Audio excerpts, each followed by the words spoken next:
thumbs up if you can see it. All right, good. I was having technical difficulty earlier. Well, welcome back. And I hope if you haven't, make sure you can catch up. We've done a beautiful job of putting last week's stuff into the blog.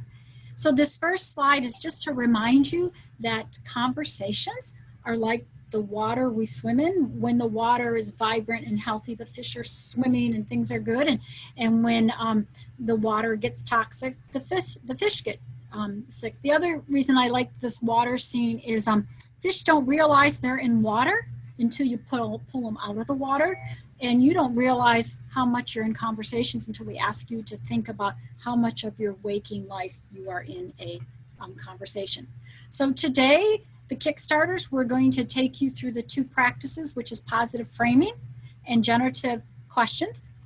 And we'll head over in a moment to the chat where you will type in any challenge or troubling situations. And what we like to do is in the chat, anyone can type in their problem, and then we'll pick typically the first one that's at the top there that comes in first, and we'll ask the participant who typed it to choose that, and we'll ask about the situation, and we'll ask everybody who wants to input what is the positive opposite, and the participant, it's usually based on context, will say, yeah, this really feels like the positive opposite. And then we'll ask you to help the participant who had the problem and the positive opposite to frame what is it you really want to talk about. And then we all get on the whiteboard and we start coming up with generative questions. And we do make this available to you within about usually 24 hours of the session. And just to think, generative questions change the way people think. They're compelling images for people to act on. And they're questions that help people move from stuck to unstuck. And so in the chat box, again, just going over the instructions, you'll type the generative questions right on the whiteboard. So I'm gonna take us over there right now. And if you were here last week and we didn't get to your question, if you can type it in again, we can start there. So Sherry, you doing the whiteboards this week, or am I doing the whiteboards? I'll do the whiteboard this week. Right. Good. I can be the passenger. So what you'll want to do is Sherry's putting up the whiteboards, but if you go up to view options, you can click on annotate. I'm gonna click on the color green today because everybody's always using blue. And what we'd like you to do is to first go over to the chat and type in a problem, an issue, or a challenge that's at the top of your mind. And if we had one from last week we didn't go to, please type that in.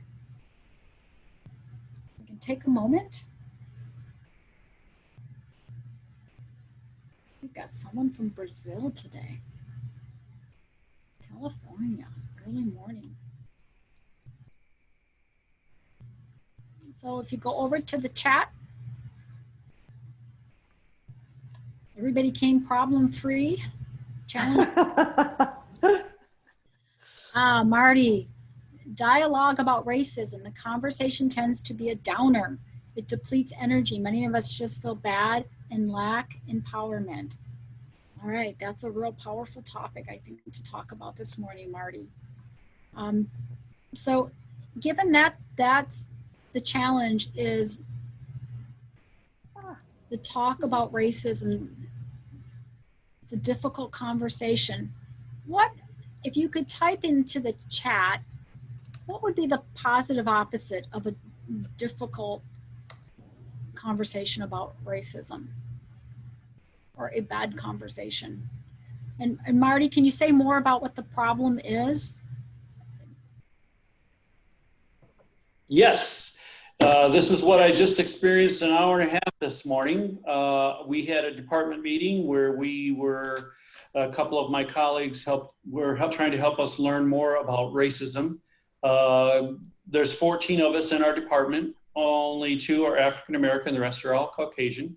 And we left the meeting with a general consensus that we all felt a lack of any joy, and that we might have come into the meeting feeling a sense of joy and then talked about it and just felt bad. We feel like we're awful people, that we don't know how to deal with this, or we aren't dealing with it. That's hence the feeling of a lack of empowerment. I don't know if that's helpful or not. But No, I think that's great. good. So can anybody type in, what's the positive opposite about talking about racism is difficult? I was going to say, I told my boss, who is a huge fan of appreciative inquiry, that I was going to bring the topic to today's Kickstarter. Great. She's already asking me if I'll facilitate the next meeting. Okay, so anybody type in what they see as the flip, just the positive opposite about a difficult talk about racism. What's the positive opposite? Type it in the chat box. Type it in the chat box so we can get it on the board. And then we'll ask Marty to look at what the positive opposite is. So Cindy has put in a question, which we're going to get to the whiteboard soon, but all we want to do is flip it right now. But Cindy, that's going to be a great question to put on the whiteboard in a moment. So Marty, look at these positive opposites that have been typed. Starting with, I think it's Charlie Biggs, having a conversation about racial justice and equity is insightful and empowering. That's the positive opposite. Talking about racism is easy and authentic. We're just going for the positive opposite. Talking about racism brings us together and understanding of the issue. What do you? Laura, type yours into the chat box and not on the screen.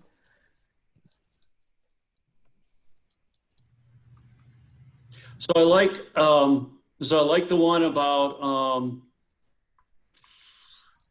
that. Well, it is just the opposite of what I just said.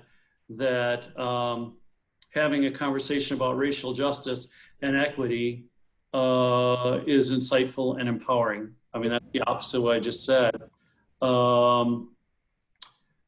Sue's comment that it brings us better understanding of the issue. Suzette's discussing racism while remaining optimistic and encouraging for our future relations. Okay. And so if the positive opposite is true, so these conversations about racial justice and equity are insightful and in the frame, what would be the outcome? If this is going on, what's the outcome? What's the frame? I wonder if it's what Sue said, which it brings us better understanding of the issue. If that might be the frame. Well, if the positive outcome is true, the frame would be?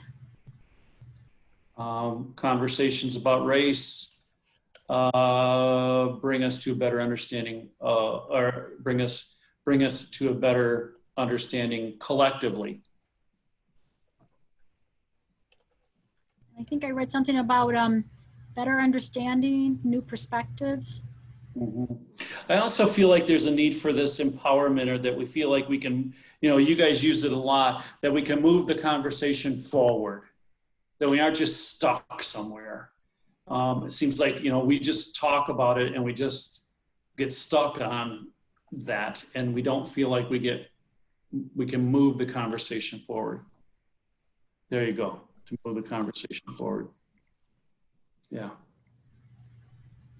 Okay. So now I think we're ready to go into, and this is where Cindy Simpson already had a question. Cindy, I can either cut and paste it from the chat box or you, but now we can think about if we can frame the conversation that it's bringing us better collective understanding and we are empowered, what are the type of generative questions that you can ask that will deepen the understanding, allow this to happen, and move people collectively forward?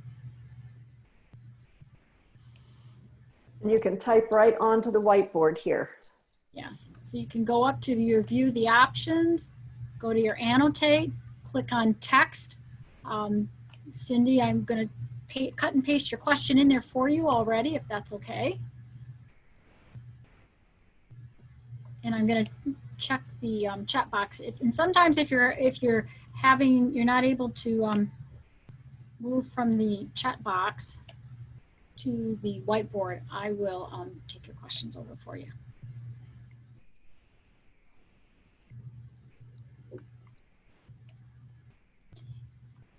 And if you see a question that you like in the annotate bar, there's a little thing called a stamp. And you could put a little heart or a star next to a question that you like.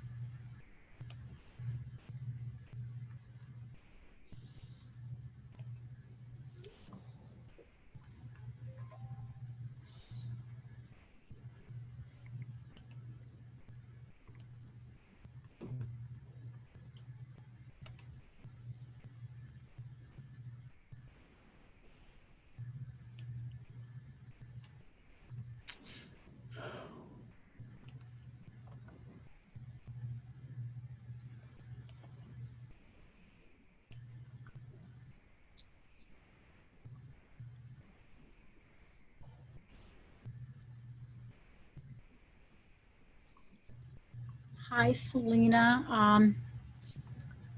You should see the whiteboard on your screen. Are you on a phone or on a computer? On a computer. Okay, so I can see you. Can you see the whiteboard off to the left with people typing on it? Ooh. I see it not to the left. I just see it in the center of the screen. Yes, yeah. So if you go to the top and click on view options, scroll down to annotate, and a little bar will come across the top. Okay. And you can click on your favorite color where it says format and the font size, and click on text, and you can type in there. Great. Thank you. I can see the whiteboard. I see everybody's lovely faces. I see the chat box. So I'm in great shape. I don't know about the rest of you, but I can see these questions are coming up there. Sherry is driving around. She's moving your questions over if they're on top of each other. You okay, Selena? You finding your way around? Yeah, this is great. Thank you. Okay. So Marty, you are the one who came out of a meeting with this conversation. How are these questions helping you about racism, the trend, where you're at? Because I know the audience, I know who these people, who I know my colleagues. I'm not sure that all of these questions are going to be pointed enough for them, that they're going to look for more specific rather than more generalized thoughts. I see a heart around describe a time you felt empowered to move an important issue forward. Yeah. Understanding what caused that feeling and how can we relate that? Yeah, you got 2 stars there and a heart. That's a really good question. That feels better. It almost feels like there's got to be a couple questions to get us to a place. And so that's what somebody did right there.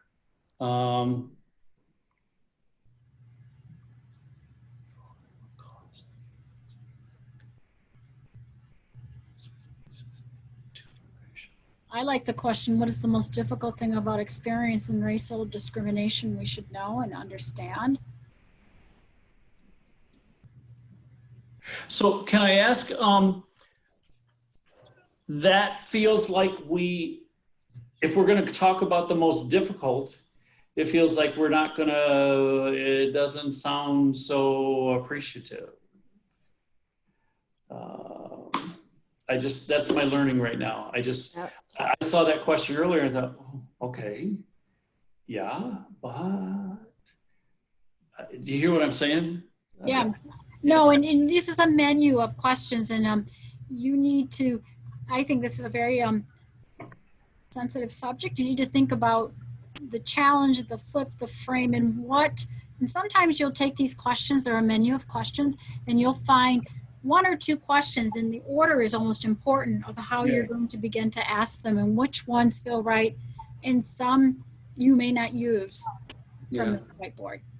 I see Vicki asked if I could describe what's important to the team. What's important to the team, so we're all consultants that work with school districts. We work with teachers, we work with administrators, and we're trying to help with this whole idea of equity, which has really become a huge issue, not just because of what's happening in our nation and the world, but also what's happening with kids as we start to see some students that whole have and have not has become a bigger thing now that we've gone virtual in a lot of our education. And we have some communities, some districts that, oh gosh, they've got everything. They don't have to worry about it. We have other districts that the kids are just struggling. And so the equity issue has really been kind of exploded. I use the term amplified due to the pandemic. So that's I think what they're thinking and that they're looking for. And instead we just keep talking about what is racism. We don't talk about what are we going to do about it? What can we do about it? What is our role? We just feel, we don't feel empowered at all, especially as white people. We don't feel empowered. We feel like we're just awful people. So, Marty, I wonder whether or not the initial conversation might not want to focus on what's the outcome that we're looking for, and get really clear with the group if we're looking for equitable schools, policies, classrooms, and then begin to have conversations around what does that look like? And who do we know that has those kinds of classrooms or a school system? What conditions make that possible? And then there can be, and this is where I would think that those people of color that are in the conversation should probably be the ones leading that, because they probably have a much greater, deeper understanding of what is it going to take to shift that. And then have the conversation about how do we as white people need to be different, or what can we do to move towards that? So you don't spin around racism, and instead your conversation moves toward what you're trying to accomplish together. Sherry, if I can add, this is Vicki speaking. I just wanted to say my comment after that was also at Marty, but it was to get at what you were just saying, that it sounds like if we can shift the conversation away from talking about race, although it's something that's evident as a result of the inequities, but talk about how we can maybe address the inequities. Yeah. These are great. One suggestion, then we're going to move to another topic, Marty. We will save these and you will have these. Sometimes taking this conversation board on this topic and then sitting down with your boss who you told you were going here and saying, this is how I stated the problem. This is how I thought the flip worked. This is the framing. These are the 15 questions. Here are two, and ask your boss what 2 or 3 resonate in which order. And I would pick 2 or 3. It's almost like playing cards, and then show them your cards. Say, I really think these 2 or 3. And then you have a menu of questions and decide on the 1, 2, or 3 for the next meeting. I was all set to take it to my boss. So you bet. Awesome. This is really helpful. I feel like maybe I could facilitate a conversation now. Yes. Wonderful. And Marty, because the board is so full of suggestions, people have been putting them in chat. So as soon as we get off the call, I will get all of this back out, and I'll pull the chat questions in as well. So you'll have all of that as well. And I've been pulling them over as much as I can, Sherry, following them. So great. We should have most. All right. So Marty, we're going to save this. Thumbs nice up. Question. And you guys all, if you want, next to the file button in chat, you can actually save the chat yourself so that you don't wait 23 hours. Sometimes we get it done sooner for you. It just depends. And the other thing is there was a question in the chat box. Sometimes if you're on an iPhone, this is really difficult to navigate the whiteboard, the chat and everything. So I don't know how to help you, Sue. And in the chat, Selena, thank you, just put a really nice Link. resource out there on raceforward.org, a file for us, Racial Bias at Work, a PDF file. So Selena, thank you for that. We'll make sure that gets to the website as well. Yeah. Great and important topic, Marty. Thank Thank you. you. All right, I'm going to put in the next question that I like this problem, or the problem. How to have a difficult conversation with a boyfriend, or we can say significant others, whose house is a pig pen and it's a deal breaker. And we'll let Laura speak a little bit more. She's new today, and you suspect mental health, ADHD, depression. Can you tell us more about the problem? Is there any context or needed besides? Well, the context is he was married for 33 years. His wife died a year and a half ago. And apparently, for whatever reason, his house is now a pig pen. Oh, yes. That reminds me of my stepfather-in-law 25 years ago. So, yeah. And, you know, he invited me over a month ahead of time so that he would have time to clean it up, and he didn't. So this is not sounding good to me to move forward in this relationship. If he, you know, made his first commitment, gave himself time, and then didn't follow through. So I think that there probably is like depression, right? And possibly some undiagnosed adult ADD. Okay. So how about anybody type in the positive opposite of a pig pen house would be, just what's simply the positive opposite? The house is clean. Jamie Lewis, the house is clean. Okay, so those are two for the house is clean. Okay, so I thought the positive opposite would be easy, but let's talk about the frame. Assuming, Laura, the house is clean, so we've got the house to where we want it. If the outcome is true, stays clean. What's the frame here? What is the frame? What do we really want to talk about? I want to talk about whether he is able to get it clean and keep it clean. Because if he is unable or unwilling, yeah, I just don't see going forward with him.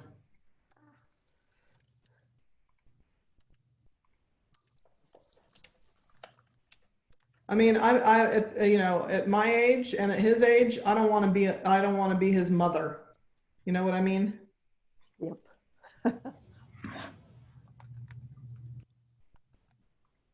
So that we're looking for a frame. A frame for the conversation. Oh, I like what Mickey said. Guests would feel welcome and the partner would feel proud of his home, of their home. Nice. A warm, inviting. You know, the language is changing from house to home, I've noticed in the chat. A warm, inviting home. Feel proud of your home. A valued relationship. That's very important, Marty, that if this house is clean, it's a valued relationship. So Laura, in the chat box, framing is going on, positive framing, that if the house was cleaned, if the positive opposite is true, what is really going on here? I love what Sylvette said from the West Coast. My partner and I can agree on commitments and stick to them. Are any of these resonating with you, Laura? Any of these They framings? all do. They all do. You get to pick one. You're in the driver's seat. Oh, let's see. But if the house is clean, I think, you know, which one Is it about a valued relationship, or we agree on commitments and stick to them? I think probably that we can agree on commitments and stick to them, because that covers a whole lot of other things too. Yeah, and so that's what we really want to have a conversation. And this is a beautiful example of positive framing, because we think the problem is the house. The positive opposite is the clean house. But as the participants started to really think about this, it's about my partner and I take care of our home and each other. Oh, Laura, that's really good. My partner and I take care of our home and each other. And now Charles put in the first question. I think it's time to head over to the whiteboard and begin to put in questions. The thing is not always the thing. The thing is not always the thing. Yes. What are you thinking when you said that? Well, it really isn't about them. Go ahead, Sylvette. Why don't you unmute yourself? The thing is not always a thing. And the rest of us should be over in the whiteboard, really talking. So oftentimes when we're looking at an issue, we look at the very surface issue. We're not looking deep down at what the problem is. So when I say the thing is not always a thing, sometimes we have to look deeper, both. So in this case with your partner and with yourself. So that was my thought. It's more about, it's not just about the home, it's about the commitments. So we really have to go a bit deeper. That's what I was thinking. Yeah. And do you know, did you meet him after his wife died? Yes. Okay. So you don't know whether this is always the way that he lived. Well, he said that no, it was not. Okay. Okay. But clearly his wife, did all of the housework and has not.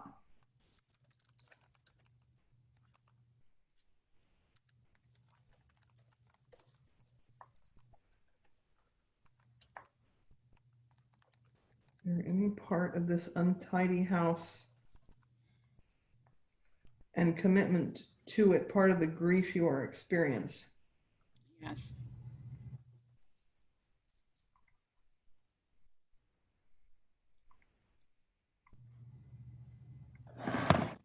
Mm.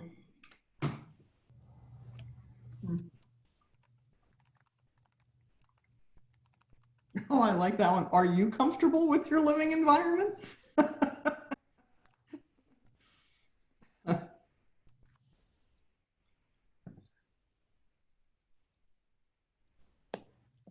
These are really nice questions, everybody. You see the questions over there, Laura, popping in? Yes, I'm trying to, I've got my chat box open and I can't seem to move So it. sometimes if you go, you have to click off of it and then exit. When you exit the large screen, your chat box should move over to the right. The large screen, maybe. So on the top right, exit. Oh, the option to exit full screen, and then your participants in your chat will move all the way over to your right, so you can see the chat and you can see the annotate board. Can you see that now, Laura? sorry, I was reading the whiteboard and let's see if I see this. Okay, all right. That's a little bit. Hurt people, yeah. If the visible thing is addressed, the other thing might also be resolved. As the two are connected, it's only possible to address what's visible. Are any of these questions on the whiteboard resonating with you? So I have to pick one? Is that Oh, what No, you can pick as many as you want. 2, 3, 4 questions. Are there any just popping out at you?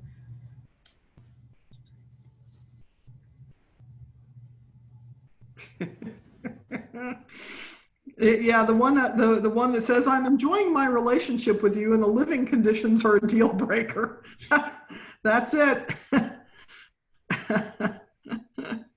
Yep. Sometimes bringing the what's background right up front to say this, we have to have a conversation about this. Oh yeah. Well, And that's when you could discover whether or not you're right, it is depression. And now you're in a whole different conversation than instead of being in the conversation about the house. well, there's always a reason why somebody, lives like a pig. And I can't. And when you look at Laura, the whiteboard here, there's a heart by the question. I'm enjoying my relationship. Can we talk about this? What's going on? That's a really good generative question to begin to deepen the understanding, and then you may decide to pick 2 or 3 other questions to have a conversation with your partner about. Mm-hmm. Well, yeah. Well, what does a healthy living environment look and feel for you? Oh, yes. That's a great question. So you got lots of questions. Yeah. And I think Yeah.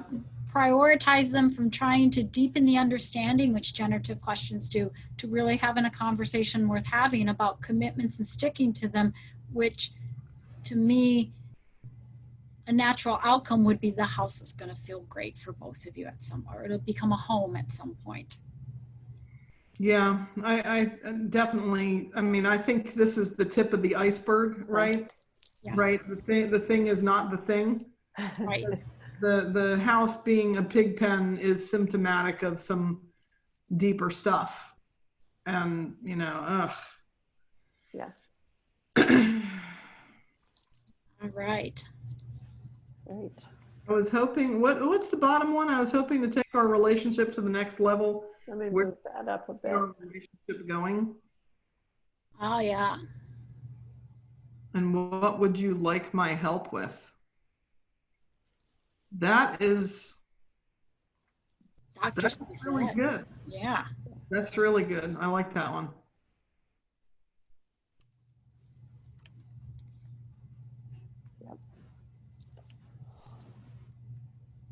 Mm-hmm. And also, what do you need help with? Because it may not just be you. It could be he needs counseling, he needs a housekeeper, any number of things. Yeah, both of those are true. So we are just after the half hour. This is really great. Thank you, guys. You are welcome. I got to have this conversations with one of my young adults. So thank you very much, Laura. You were new to today. Your relationship with me even more. That's good. This is wonderful. Thank you, guys. Thank you. We'll try to get this out as soon as possible to everybody. And we hope we see you again next week. Yes, and please know that you guys can also save the chat. If you go down by file, there's 3 little dots, and all you have to do is click on the 3 dots. You save the chat. Zoom will magically create a Zoom folder in your document file, and the chat will be there. And if you also save the whiteboards, it'll be there as well. And just what a thought occurred to me as we get more and more people on here, if you are feeling like you've really got a question and you want some help thinking about how to frame it and what questions to ask, you can always go to our Facebook page, which is just Conversations Worth Having. Plop in your situation and invite people to be thinking partners with you, and Jackie and I will join you. Yes. It's delightful to see Thank some you, very everybody, familiar faces. All right, we'll see you next week. Have a great week. Bye, everybody. Bye. You want to stop?